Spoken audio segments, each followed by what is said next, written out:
ابتدائی دور ہے، بالکل بچہ بھی ہے، کھیل بس لائف، اس کے سوا اسے کوئی زندگی سے سروکار ہی نہیں، زندگی کے تلخ حقائق ابھی اسے معلوم نہیں، بھوک لگی تو رو پڑے، ماں نے دودھ پلانا ہے کھلانا ہے، ان سے تو کچھ نہیں کرنا اس نے، وہ لائف کھیل۔ لیکن تھوڑا سا آگے چلتے ہیں، ٹین ایجر سٹیج میں جب داخل ہوتا ہے آدمی تو اب وہ نرا کھیل، معصومانہ کھیل نہیں رہتا، اس میں تلذذ، سینشول گریٹیفیکیشن کا عنصر شامل ہو جاتا ہے۔ اب اس نے کہا لہو، اعلموا انما الحیات الدنیا لعب و لہو۔ ذرا آگے بڑھیے تو انسان پر سب سے زیادہ دھن سوار ہو جاتی ہے، بناؤ سنگھار، میرا لباس فیشن کے مطابق ہو، کہیں ایسا نہ ہو مذاق اڑے۔ اپنے لباس کے بارے میں بہت کانشیس ہوگا، اپنے ہیئر کٹ کے بارے میں بہت کانشیس ہوگا، ہر چیز کے بارے میں بہت کانشیس۔ زینت، بناؤ سنگھار، آرائش، زیبائش۔ اس سے ذرا آگے گئے، تکاثر فی الاموال والاولاد، تفاخر بینکم۔ یہ سمجھیے کہ تقریباً 30 برس کی عمر جب انسان کی ہوتی ہے، اب فخر، تفاخر، یا دولت پر فخر ہوگا، یا نسب پر فخر ہوگا، یا اپنی کسی سیاسی حیثیت پر فخر ہوگا، اپنی چودراہٹ پر فخر ہوگا، تفاخر بینکم،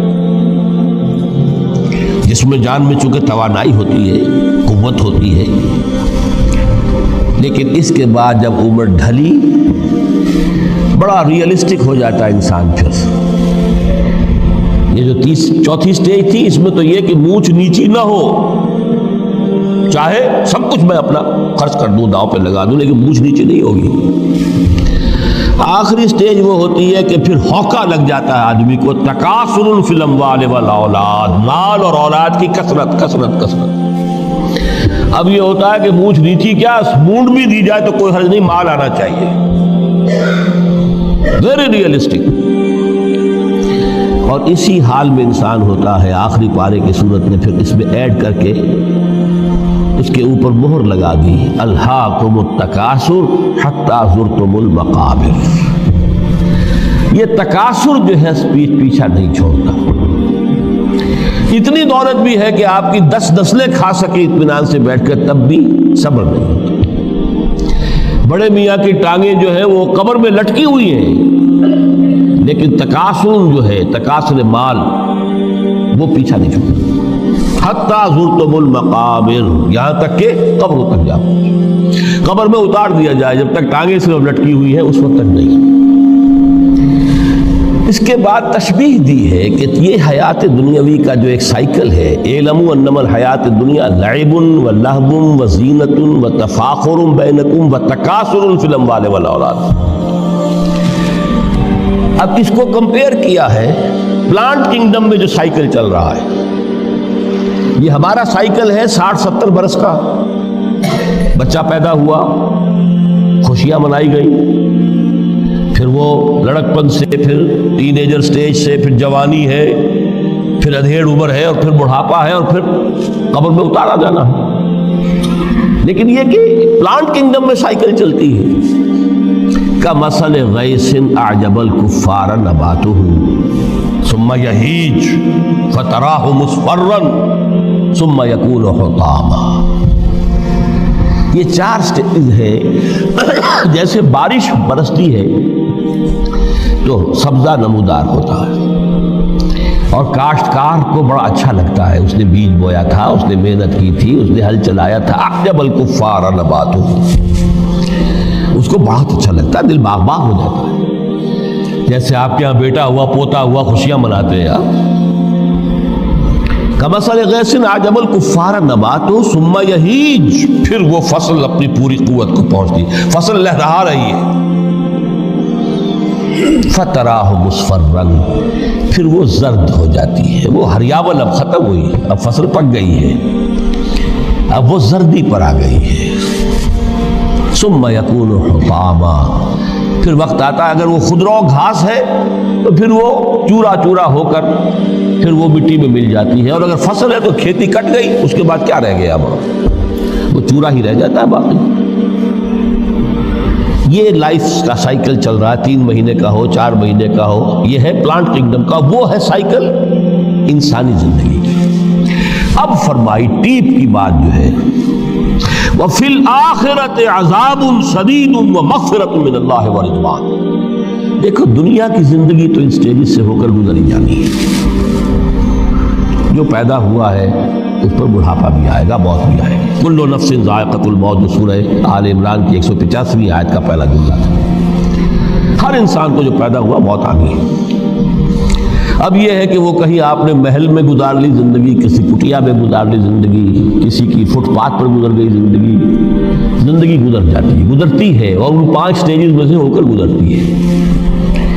آپ گندی گلیوں میں بچوں کو کھیلتے ہوئے دیکھتے ہیں، وہ بھی کھیل رہے ہوتے ہیں، نالیوں کے پانی کے اندر کھیل رہے ہوتے ہیں، ان کا بھی کھیل ہے، گندے جوڑ میں کھیل رہے ہوتے ہیں، وہ تو ہے زندگی کی وہ سٹیج جو ہے کھیل کی ہے۔ کسی کے پاس بڑے قیمتی کھلونے ہیں، ان سے کھیل رہا ہے، کوئی اس طرح گلی ڈنڈا کھیل رہا ہے یا کچھ اور کھیل رہا ہے، لیکن وہ 5 سٹیجز تو آئیں گی۔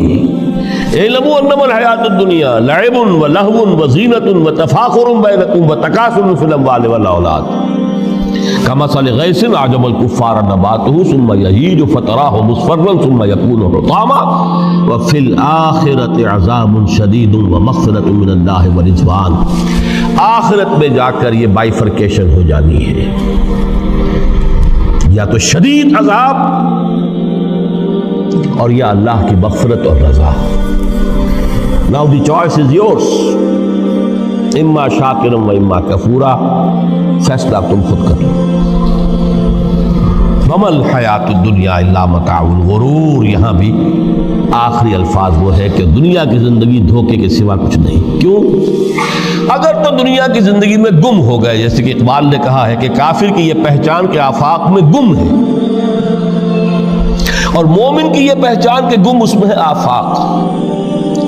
دنیا میں رہو، طالب دنیا نہ بنو، طالب عقبہ، طالب آخرہ۔ دنیا میں رہو، برتو، استعمال کرو، تمہارے لیے پیدا کیا گیا، بھائی برتو، متاع ہے، برتنے کی شے ہے۔ ہاں حلال اور حرام کی پابندیاں سامنے رکھو، باقی برتو۔ مطلوب یہ نہ ہو، مقصود یہ نہ ہو، مطلوب آخرہ ہو۔ انما الدنیا خلقت لکم وانتم خلقتم للآخرہ۔ منزل وہ رہے، مستحضر رہے، سامنے رہے کہ میں تو اجنبی ہوں، یہاں یہ میرا وطن نہیں ہے۔ الدنیا سجن المومن و جنت الکافر۔ جیسے کسی پرندے کو کسی پنجرے میں بند کر دیا گیا ہو، اس طرح ہمیں اس دنیا میں بھیج دیا گیا، اللہ کی مرضی اس نے بھیجا ہے۔ جب تک وہ چاہتا ہم رہیں گے یہاں، لیکن ہمارا دل یہاں نہیں لگے گا۔ بازار سے گزرا ہوں، خریدار نہیں ہوں، طالب دنیا نہ، تب تو یہ کوئی دھوکے کا سودا نہیں، قطعاً نہیں، بالکل نہیں۔